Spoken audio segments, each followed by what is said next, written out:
بسم اللہ الرحمن الرحیم۔ آپ دیکھ رہے ہیں چینل دی پوائنٹ، میں وحید عزیز آپ کے ساتھ مخاطب ہوں۔ آج کچھ نئی خبریں اور نئی ڈیولپمنٹس جو ہیں سیاسی طور پر ابھر کر سامنے آئی ہیں۔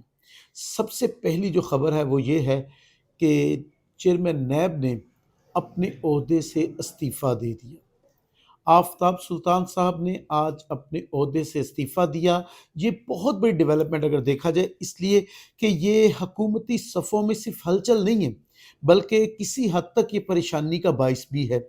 اس کی وجہ یہ ہے کہ استعفیٰ دینے والے نے جو اپنا آخری خطاب کیا ہے یعنی نیب آفیشلز کے ساتھ، وہ بڑا دلچسپ ہے، اور اس کے جو اگر تھوڑی سی بات اس پر کر لی جائے تو وہ یہ ہے کہ نیب آفیشلز کو چاہیے، آفیسرز کو چاہیے کہ بے خوف ہو کر ایمانداری سے کام کریں۔ اس کا مطلب کہیں کچھ ایسا تھا جو ایمانداری سے کام کرنے پر روکا جا رہا تھا، کہیں سے کوئی دباؤ ایسا تھا کہ جس سے کہا جا رہا تھا کہ کام نہ کیا جائے یا کام اس نوعیت سے کیا جائے۔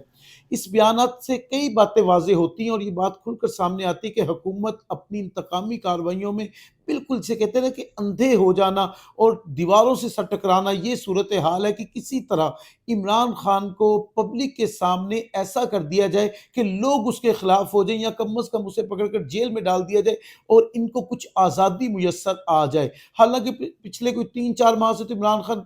ایک ہی جگہ پر زمان پارک میں موجود ہیں۔ ظاہر ہے کہ جو ان پر قاتلانہ حملہ ہوا اور اس میں زخمی ہونے کی وجہ سے وہ تو کہیں نکل بھی نہیں پائے، لیکن وہ نہ نکل کر بھی لوگوں کے دل میں موجود ہیں۔ اب حکومت کی کوشش یہ ہے کہ کسی طرح کوئی ایسا الزام آئے کہ جس سے عمران خان کو جو ہے ہم نااہل کریں یا جیل میں ڈال دیں، اور پھر اس پر ہم سیاست چمکائیں، ایک چورن بیچیں۔ تو لیکن اس کی کلی کھول دی کس نے؟ آفتاب سلطان نے استعفیٰ دے کر، اور بڑا واضح طور پر ان کے استعفے میں بات موجود ہے کہ اصل میں یہ کام کرنے کا ماحول نہیں رہا۔ تو اس سے کیا مطلب نکلتا ہے کہ کہیں نہ کہیں کسی نے انہیں کام سے روکا ہے، اور جب کام سے روکا ہے تو پھر وہ کون اس سے روکا ہے؟ اگر حکومت ایسا کر رہی ہے تو حکومت کو سوچنا چاہیے۔ شہباز شریف صاحب جب اپوزیشن لیڈر تھے کہا کرتے تھے کہ یہ نیب جو ہے یہ دراصل نیب نیازی گٹھ جوڑ ہے۔ تو کیا اب گٹھ جوڑ کی کوشش جو ہے وہ شریف خاندان کی طرف سے کی جا رہی تھی؟ کیا ابھی 11 مہینے میں جو انتقامی کارروائیاں ہوئی اس میں کچھ کسر باقی رہ گئی تھی؟ لیکن جو بھی ہو، حکومت ایک مرتبہ پھر ایکسپوز ہوئی،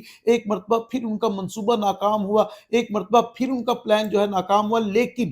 استعفیٰ آنے کے فوراً بعد نیب راولپنڈی نے عمران خان کو 14 مارچ کو طلب کر لیا ہے، اور یہ شاید یہی وجہ تھی کہ آفتاب سلطان پر اسی بات کا دباؤ ہوگا، لیکن انہوں نے حکومتی دباؤ نہیں مانا اور بڑی ہی بہادری کے ساتھ انہوں نے استعفیٰ دیا۔ ہونا ایسا ہی چاہیے، اس لیے کہ جتنے بھی آفیشلز ہوتے ہیں وہ ریاست کے ملازم ہوتے ہیں، حکومت کے نہیں۔ انہوں نے ان لاز کو امپلیمنٹ کرنا ہوتا ہے، ان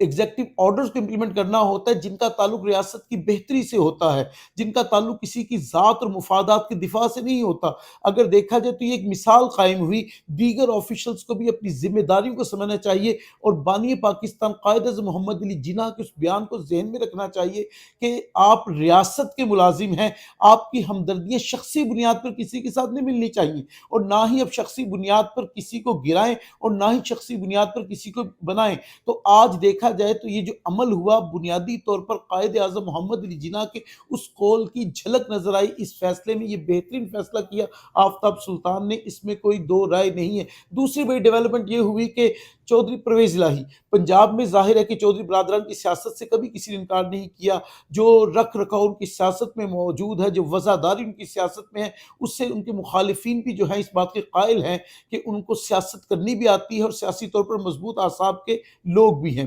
چودھری پرویز الہی نے باقاعدہ طور پر پاکستان تحریک انصاف میں شامل ہونے کا اعلان کر دیا۔ ان کے ساتھ ان کے وہ جو ایم پی ایس تھے اور دیگر ساتھی تھے، اور چودھری مونس الہی اور دیگر جو خاندان کے لوگ تھے، انہوں نے بھی پاکستان تحریک انصاف میں باقاعدہ طور پر شمولیت اختیار کر لی ہے۔ یہ عمران خان کے ویژن کی جیت ہے، یہ عمران خان کی سوچ کی جیت ہے کہ انہوں نے قائل کر دیا ایک پارٹی کے سربراہ کو کہ وہ ان کا حصہ بنے اور حصہ بن کر ملک و قوم کی خدمت کر لیں۔ اس کا مطلب ہے کہ وہ جو پیغام ہے عمران خان کا، وہ لوگوں کے ذہنوں تک اتر رہا ہے، وہ لوگوں کی سوچ میں اتر رہا ہے، اور یہی سب سے بڑا مسئلہ ہے موجودہ اتحادی حکومت کے لیے کہ وہ جو بھی کرتے ہیں ان کے لیے مشکلات پیدا ہو جاتی ہیں، اور عمران خان جو بھی کریں وہ سب آسان ہو جاتا ہے۔ اور حالانکہ یہ کہتے ہیں کہ عمران خان سسٹم کا لاڈلا ہے، کیسے لاڈلا ہے سسٹم کا؟ وہ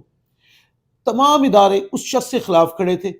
تمام کے تمام افسران اس کے خلاف کھڑے تھے، تمام کے تمام معاملات اس کے خلاف تھے، اس کے باوجود بھی وہ سب کی مخالفت کو مول لیتے ہوئے سامنے ڈٹ کر کھڑا رہا، اور 11 مہینے سے وہ اسی ملک میں رہ کر تمام لوگوں کا سامنا کر رہا ہے۔ تو اس بات نے لوگوں کے دل میں یہ بات ڈال دی کہ جو ملک کو چھوڑ کر نہیں گیا، جو یہاں سے فرار نہیں ہوا، جس نے یہاں جانے کا راستہ نہیں ڈھونڈا، بلکہ اگر وہ پہلے گرا تھا جب کرین سے تب بھی اس کا علاج یہیں شوکت خانہ میں ہوا، اب جب گولیاں لگی تب بھی علاج یہیں پر ہوا، تو اس کا مطلب ہے کہ اس شخص نے ایسا ہسپتال تو بنایا کہ جہاں اس کا علاج ہو سکتا ہے۔ تو اسی بات نے یقیناً پرویز الہی کو یا ان کے جو رفقا ہیں انہیں بھی اس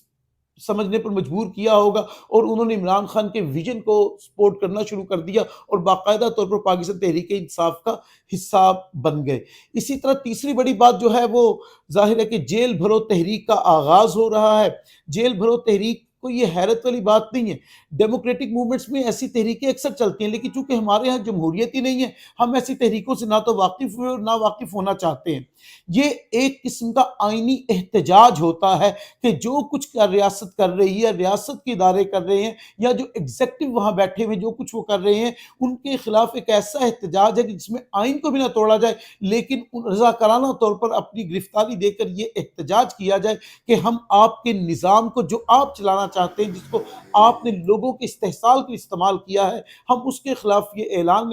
جنگ جو ہے پرامن طریقے سے کر رہے ہیں۔ اس کو جیل بھرو تحریک کہتے ہیں، اور یہ ڈیموکریٹک موومنٹس میں اکثر ایسے لمحات آتے ہیں جہاں پر لیڈران ایسا کام کرتے ہیں، ان کی اپنی اسٹریٹجی ہوتی ہے۔ اب پاکستان تحریک انصاف کی اسٹریٹجی ظاہر ہے وہ میڈیا پر آ چکی ہے کہ 200 لوگوں کے ساتھ جو ہے 2-3 لیڈران جو ہیں وہ گرفتاری دیں گے، تو یقیناً یہ سلسلہ اب شروع ہوگا۔ تو دیکھنا یہ ہے کہ حکومت اسے کس طرح ٹیکل کرتی ہے، لیکن یہ آسان معاملہ نہیں ہوگا حکومت کے لیے، یہ اتنا آسان نہیں جتنا حکومت ظاہر کر رہی ہے کہ سب کچھ آسانی سے کر لے گی، نہ ہی حکومت اتنی آسانی میں ہے۔ وزیر دفاع کا بیان، دیگر لوگوں کے بیانات، اور اب اپنے ہی لوگ اپنی حکومت پر برسنا شروع ہو چکے ہیں، اس لیے کہ انہیں سمجھ میں آ چکا ہے کہ اگر الیکشن ہو جاتے ہیں جیسا کہ صدر مملکت نے اناؤنس کر دیے، تو اپنے حلقوں میں کس طرح جائیں گے ووٹ مانگنے کے لیے، اور کس بنیاد پر ووٹ مانگیں گے، ان کے پاس کیا چیزیں دکھا کر ووٹ مانگے۔ آنے والے وقت میں جو حالات نظر آ رہے ہیں، یقیناً ایک تصادم والی کیفیت ہے جو حکومت چاہتی ہے۔ حکومت چاہتی ہے تصادم ہو، حکومت چاہتی ہے کہ ایسے حالات پیدا ہو جائیں کہ ہم کہیں کہ الیکشن نہیں ہو سکتی۔ اس کے لیے سر توڑ کوششیں کی جا رہی ہے،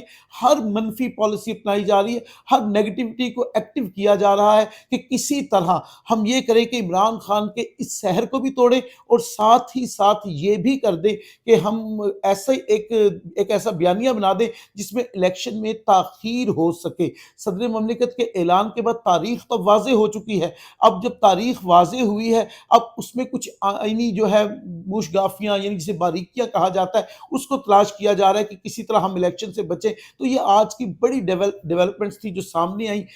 ایسی کچھ نئی خبروں کے ساتھ پھر آپ سے کسی اور ویڈیو ملاقات ہوگی۔ اپنا خیال رکھیے گا۔ فی امان اللہ۔